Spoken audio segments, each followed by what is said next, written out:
So nagpalit na nga ng tao o isang manlalaro ang New Zealand All Blacks kung saan inalis nila sa Final 12 itong si Mojave King at ipinasok itong high energy player at magaling tumapos gamit ang mga highlight dunks sa kabila ng pisikal na depensa na si Keanu Rasmussen. So kinumpirma nga yan ng Tall Blacks ang kanilang pagpapalit ng player batay sa kanilang IG post kung saan makikita na ito na ang mga players or updated players na nasa kanilang Final 12 na isasabak sa third window ng FIBA World Cup Asian Qualifiers. So batay sa nakalap nating impormasyon walang opisyal na dahilan na inilabas ang New Zealand All Blacks kung bakit pinalitan ni Keanu Rasmussen etong si Mojave King sa third window ng FIBA World Cup Asian Qualifiers. So may nabasa nga tayo na ang desisyon umano ay bahagi lamang ng mga roster updates ng coaching staff bago ang kanilang mga laban sa Auckland. So about dito sa ipinasok na player na si Keanu Rasmussen, sa mga hindi nga po nakakilala sa laro nito, ito ay kilala bilang isang enerhetikong combo guard na may solidong tangkad, mabilis na kilos at makakayahan sa pag-shoot. Kilala siya sa kanyang high energy at malakas magdunk sa kabila ng pisikal na depensa. Siya ay may maasahang tira at magandang court vision na nagbibigay sa kanya ng kakayahang mag-create ng puntos para sa kanyang sarili at sa kanyang mga kakampi. Bilang bahagi ng kampanya ng New Zealand All Blacks, aktibo rin siya sa pagkuha ng mga rebound at pag-agaw ng bola para makabuo ng kagaya ng fast break na puntos. So yan nga ang ilan sa pagkakakilanlan sa estilo ng paglalaro niya para dun sa mga hindi familiar sa kanya. So explosive impact player talaga ito. So mukhang nagsisigurado sila lalo na siguro sa Gilas. Matapos nga nilang mabalitaan kung paano tinambakan ng Gilas ang kanilang mga professional team sa SARS NBL. So speaking of Gilas Pilipinas, alam nyo bang malaki ang naitulong ng dalawang naging exhibition or tune-up games ng Gilas Pilipinas dito sa New Zealand sa kanilang preparasyon? Nagsilbi itong mahalagang ensayo upang maitaas ang chemistry ng koponan at maperpekto ang kanilang mga sistema bago ang mga pambungad na laban sa FIBA World Cup Asian Qualifiers. So kagandahan din sa nangyaring tune-up game, nagkaroon nito ng magandang epekto sa Gilas.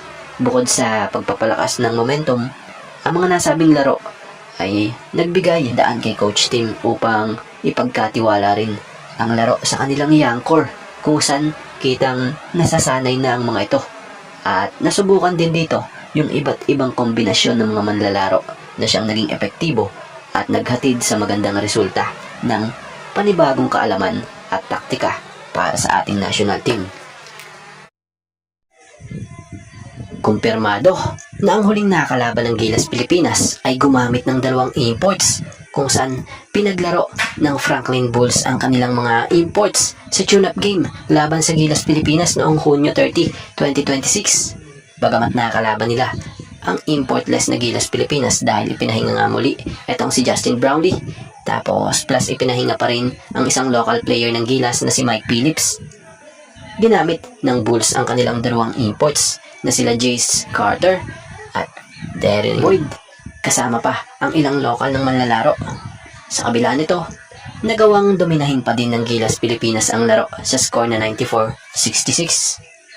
So ang nangyari ngang ito ay posibleng maging alarma sa national team ng New Zealand dahil kahit kulang at walang naturalized player ang Gilas Pilipinas ay tinambakan pa rin ng Gilas Pilipinas ang professional team na ito ng kanilang liga sa New Zealand na Franklin Bulls. Kung tutusin, hindi lang Franklin Bulls ang natambakan ng Gilas Pilipinas maging ang naunang ka-tune-up game nila na Manawato Jets.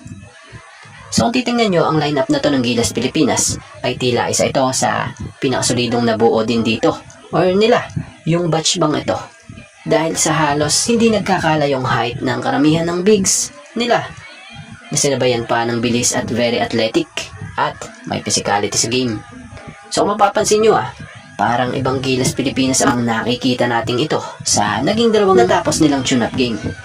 Dahil kilala ang Gilas Pilipinas ngayon sa kanilang disiplinang pangdepensa at mahusay na ball movement sa pamamagitan ng triangle offense ni Coach Tim.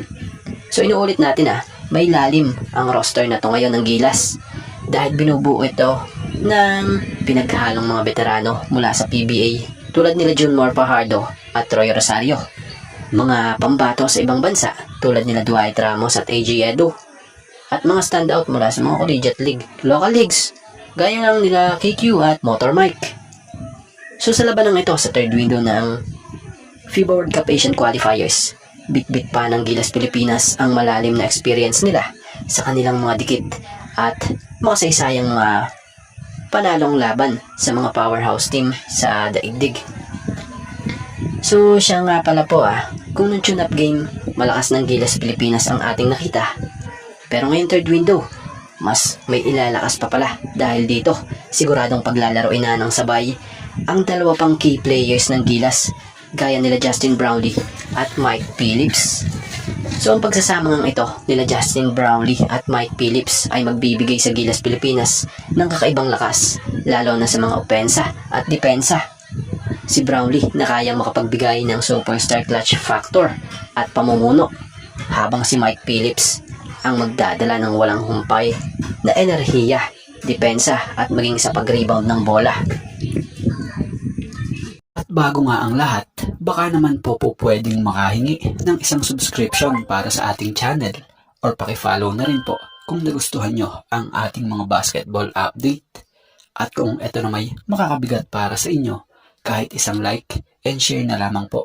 Maraming salamat po.